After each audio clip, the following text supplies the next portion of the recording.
What if the world's most treasured artifact were never meant to be in the museums you see today? What if behind their glass cases lie stories of theft, deception, and even death? From ancient treasures stolen in the chaos of war, to relics whispered to carry deadly curses. These objects hold secrets their owners never wanted revealed. Some were looted under the banner of empire. Some vanished into the black market before resurfacing in prestigious collections. And some may not be what history books told you they were. Welcome to my channel, TOPBiT. We're pulling back the velvet ropes and stepping into the shadows of history. These are the top 10 most controversial artifacts in the world. And once you hear the truth, you may never look at a museum the same way again. Number 10, the Rosetta Stone. It looks simple at first glance. A slab of dark, weathered stone covered in strange, ancient writing. But this is no ordinary rock. This is the key that unlocked the lost language of ancient Egypt. The Rosetta Stone. In 1799, during Napoleon's military campaign in Egypt, a French soldier stumbled upon it near the town of Rosetta. Written in 3 scripts: Egyptian hieroglyphs, Demotic, and Greek. It helped scholars finally understand the symbols used by the pharaohs. But the story of the Rosetta Stone is not just about discovery. It's about conquest. When the British defeated the French in Egypt, they took the stone as part of the Treaty of Alexandria in 1801. And it's been in the British Museum ever since. Over 200 years, Egypt has asked for it back again and again. And every time, the answer has been the same: no. The British Museum argues that it's safer there, that millions can see it for free, that it's part of world heritage. But critics call it what it is: a trophy of colonialism, a symbol of a time when powerful nations could take whatever they wanted and keep it. The stone itself has survived more than 2 millennia. Empires have risen and fallen around it, and yet it has never returned to the land that created it. To some, it's a priceless tool of knowledge. To others, it's stolen property, and the debate over its rightful home isn't slowing down. What's certain is this: without the Rosetta Stone, we might still be staring at Egyptian hieroglyphs, unable to read a single word. But every time you see it under the glass at the British Museum, you're looking at more than an artifact. You're looking at a relic of empire, and a reminder that history is often written and kept by the victors. Number 9, the Elgin Marbles. They once stood high above Athens, gleaming white under the Mediterranean sun. The Parthenon, a temple dedicated to Athena, the goddess of wisdom and war. For over 2,000 years, its marble sculptures told the story of ancient Greece: gods, heroes, battles, and myths, carved into stone by master artisans. But in the early 1800s, the temple was already damaged from centuries of conflict. And that's when a British diplomat named Lord Elgin arrived. Elgin claimed he had permission from the Ottoman Empire, which controlled Greece at the time, to remove some of the sculptures for preservation. What followed was anything but preservation. Over several years, his team stripped nearly half the surviving sculptures from the Parthenon, shipping them piece by piece to Britain. The damage was irreversible. Sections of the temple were sawed off, fragile carvings were broken, and an irreplaceable piece of Greek heritage was gone. In 1816, the British Museum purchased the collection. They've been on display in London ever since. Greece calls them stolen. The British Museum insists they were legally acquired. For decades, Greece has demanded their return, especially since opening the Acropolis Museum in 2009, built with a space reserved for the marbles. But so far, every negotiation has ended the same way. The marbles stay in London. Supporters of their return say it's about righting a historical wrong, restoring the Parthenon to something close to its original glory. Opponents say moving them again risks damage, and that the British Museum gives them global exposure. Yet for visitors in Athens, the empty spaces in the Acropolis Museum are haunting. They stand as silent reminders of what was taken, and the fact that, after more than 200 years, the heart of Greece's most sacred monument is still incomplete. Number 8. Priam's Treasure. It was supposed to be a legend, a city sung about in ancient epics, reduced to myth for over 2,000 years. In the 1870s, German businessman Heinrich Schliemann went to modern-day Turkey, hoping to find Troy's ruins. And he did. Or at least he found something. Buried deep in the earth, he uncovered a dazzling collection of gold, silver, and precious stones. Crowns, necklaces, bracelets, thousands of artifacts unlike anything the world had seen before. He called it Priam's treasure, claiming it once belonged to the legendary King Priam of Troy. But the way he found it was questionable. Schliemann wasn't a trained archaeologist. He used dynamite to blast through layers of earth, destroying parts of the site that might have held crucial evidence. He secretly took the treasure out of the Ottoman Empire, hiding it under his wife's clothes. For decades, the collection was displayed in Berlin. Then came World War II. In 1945, as the city fell, Soviet troops took the treasure as war reparations. It disappeared for 50 years. When it finally resurfaced in the 1990s, it was in Moscow's Pushkin Museum. Russia kept it as compensation for war losses. Turkey wanted it back. Germany wanted it back. The result? A tense dispute still lasts today, and no one can prove the treasure came from legendary Troy. Or if Schliemann simply attached a famous name to make it more valuable. What's certain is that Priam's treasure is now as famous for its journey through greed, war, and politics. It's not just gold, but a reminder that great discoveries often come with deep controversy. Number 7. The Benin Bronzes. At first, they might look like nothing more than metal plaques and statues, figures frozen in copper and brass, polished to a dark, ancient glow. But these are no ordinary works of art. They are the Benin Bronzes, treasures of a lost African kingdom. For centuries, the kingdom of Benin in what is now southern Nigeria was a center of power, wealth, and craftsmanship. Its artisans mastered bronze casting like few others in the world, depicting kings, warriors, rituals, and history in intricate, almost impossibly detailed reliefs. But the story of the Benin Bronzes is not just about beauty, it's about plunder. In 1897, after a clash between British forces and Benin's defenders, the British launched what they called a punitive expedition. They burned the city to the ground. They looted the royal palace. Thousands of bronzes were taken, shipped to Britain, then sold and scattered to museums and collectors around the world. Many ended up in the British Museum.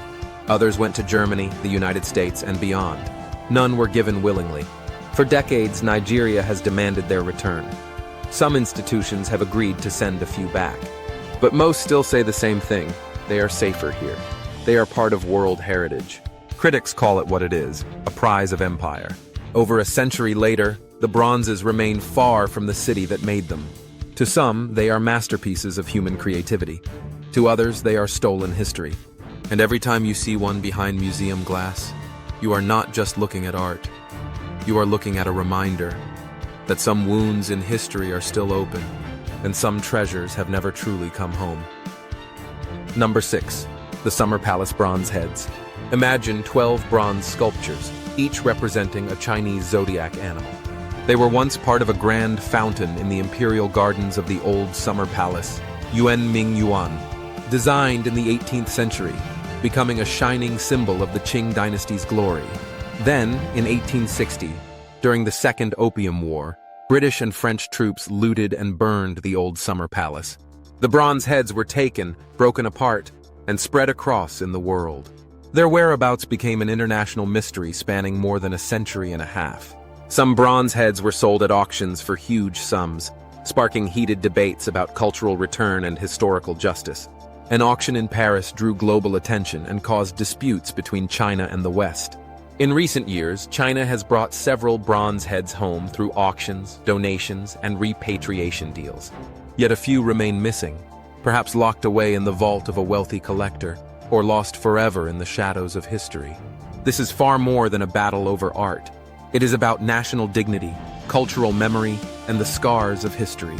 Every head that returns is like a resurrection from the ruins of a century ago, and every head still missing waits for the day it can finally return to its homeland. Number 5. The Lion Man of Hohensteinstadel. What if I told you that one of the most mysterious artifacts on Earth wasn't made by modern humans at all? That it was carved over 40,000 years ago by people who might not have even been fully human. Deep inside the dark, icy caves of Germany's Swabian Jura, archaeologists in 1939 unearthed strange fragments of mammoth ivory. At first, they seemed like nothing more than broken pieces, but after decades of careful restoration, a startling figure emerged, a human body, with the head of a lion. The Lion Man, over 30 centimeters tall, is the world's oldest known figurative sculpture, older than the pyramids, older than written language, older even than the idea of cities. The mystery: who carved it and why? Some think early Homo sapiens made it for rituals. Some say Neanderthals made it, showing they had imagination, spirituality, and myths. Why a lion? In Ice Age Europe, lions were apex predators, feared, respected, even worshipped. Was this a deity, a shaman in transformation, or a guardian spirit meant to protect the tribe? The carving's craftsmanship is astonishing. It would have taken hundreds of hours with primitive stone tools to shape and smooth the hard ivory. In a world where survival meant constant hunting and gathering, spending that much time on art meant one thing: this figure was important. And yet for 40,000 years, it lay hidden in darkness, until war interrupted its rediscovery. When the fragments were first found in 1939, World War II broke out, and the pieces were locked away in boxes for decades. In the 1970s, researchers rebuilt it. Now, the Lion Man is in a German museum. Many say it belongs in a global heritage site, showing humanity's ancient power to imagine beyond reality. Maybe this half-man, half-lion tells a story from when myth and reality were one. Number 4. The Dunhuang manuscripts. At first, they look like nothing more than stacks of fragile scrolls, faded with age. Silk, paper, and parchment, covered in careful brushstrokes of ancient ink. These are the Dunhuang manuscripts, a 1,000-year-old Silk Road time capsule. In 1900, Taoist caretaker Wang Yuanlu cleared debris in the Mogao caves and broke through a wall to find a sealed chamber. Inside, tens of thousands of manuscripts, paintings, and religious texts, untouched for nearly a millennium. Written in multiple languages: Chinese, Tibetan, Sanskrit, Sogdian, and more. They told stories of kings and monks, merchants and pilgrims, wars and miracles. But the story of the Dunhuang manuscripts is not just about discovery, it's about loss. In the early 20th century, during a time of political chaos in China, foreign explorers like Aurel Stein and Paul Pelliot convinced Wang to sell them thousands of scrolls for a pittance. They were packed up, shipped out, and ended up in London, Paris, and beyond. Today, many of the most valuable manuscripts remain in foreign museums and libraries, far from the desert cave where they were found. China has called for their return again and again, but the institutions holding them insist they are better preserved where they are, that they are part of global heritage. To critics, it's just another example of cultural plunder. The Silk Road's treasures taken by those with power, never given back. The sealed cave itself raises questions no one can answer. Why was it hidden? Who decided to lock away such vast knowledge? And for what purpose? Each scroll is history, each loss a reminder. To some, they are priceless. To others, they are stolen voices that belong to the sands of Dunhuang, and until the day they return home. The Dunhuang manuscripts show how easily history is lost and how hard it is to recover. Number 3. The Nebra Sky Disk. This could be the oldest star map, changing what we know about ancient civilizations. Found in 1999 in Germany, the Nebra Sky Disk is a 12-inch bronze plate with gold symbols of the Sun, Moon, and the Pleiades stars. Scientists dated it to around 1600 BC, which means it's more than 3,600 years old. But here's where the mystery deepens. This disk wasn't just art, it was technology. Ancient technology.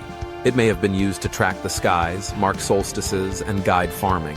This means Bronze Age people might have had far more advanced knowledge of astronomy than we ever believed possible. Archaeologists found it hidden alongside swords, axes, and bracelets, almost like a ritual deposit or an attempt to conceal something powerful. Why hide it? Was it a sacred object too dangerous for ordinary people? Or a piece of forbidden knowledge that certain elites wanted erased? And then there's the controversy. Some skeptics claim it could be a modern fake, planted to fool the world. But repeated scientific tests, soil analysis, and even microscopic corrosion patterns all point to one conclusion: it's real. Which raises the biggest question of all. If the Nebra Sky Disk shows accurate star charts long before history says we could, What else did ancient civilizations know? And just how much of our past is still hidden, buried, waiting to be unearthed? Number 2. The Penn Museum Chinese Painted Warrior. In a dim gallery at the University of Pennsylvania Museum, a painted warrior from China's Warring States period stands silently. Its face still bears the expression it has worn for over 2 millennia. Cold, focused, wordless. And yet its gaze seems to pierce through time itself, fixing on anyone who dares to come close. Have you ever wondered how such an ancient Chinese national treasure ended up on the far side of the ocean in America? What hidden journey lies behind it? This warrior was made during the Warring States period. Artisans gave it fine details and painted its armor and face with bright pigments. Amazingly, these colors still show after thousands of years, very rare for such artifacts. But the origin of this artwork is unclear. The museum says it was bought in the 1970s. Strangely, the origin documents are unclear. No full excavation report or export permit exists. Some scholars think it was smuggled out of China during the Cultural Revolution through illegal trade networks. It finally appeared on the American art market as calls for cultural heritage to return grew stronger worldwide. The presence of this warrior has become increasingly controversial. Chinese experts argue it is not just art, but a precious historical witness that should return home. The University of Pennsylvania Museum says there is not enough proof and keeps showing it in the gallery. Perhaps only by uncovering the true path it took out of China can we know. Was it a fortunate survivor of war and destruction, or a victim of international smuggling? Until the truth comes to light, this Warring States painted warrior will go on standing in silence, telling its story to everyone who meets its gaze. Number 1. The Crystal Skulls. What if a mysterious artifact could hold secrets far beyond our understanding? Claimed to be ancient relics from the Maya or Aztec civilizations, these perfectly carved quartz skulls have fascinated and baffled people for decades. But what if modern scientific tests suggest something very different? What if they were actually crafted in 19th century Europe, meticulously made, yet surrounded by layers of deception and mystery? The crystal skulls are said to possess supernatural powers, from predicting apocalyptic events to holding keys to forgotten wisdom. Legends and prophecies swirl around them, linking them to the paranormal and the unexplained. Yet beneath the allure lies a tangled web of controversies, claims of archaeological fraud, elaborate hoaxes, and shadowy scams. Why do these skulls continue to spark fierce debate among experts and believers alike? Are they sacred artifacts of a lost civilization, whispering secrets from the depths of time? Or are they cleverly crafted fakes, designed to fool collectors and museums? Today, these skulls remain scattered across private collections and museums worldwide, their true origins cloaked in mystery and suspicion. Despite countless investigations and scientific analyses, the enigma endures, making the crystal skulls some of the most controversial and enigmatic ancient artifacts in history. Silent, powerful, and haunting, they continue to captivate those searching for answers beyond the limits of history, waiting for the day their true story is finally uncovered. So there you have it, the top 10 most controversial artifacts in history. Each relic holds mysteries, power, and secrets. From ancient times to today's scandals, they show history is never simple. What do you think? Are these artifacts truth, myth, or something in between? Which one shocked you the most? Don't forget to like, subscribe, and comment. The past has many secrets, and we're just starting to find them. Welcome to TOPBiT, where curiosity meets the unknown.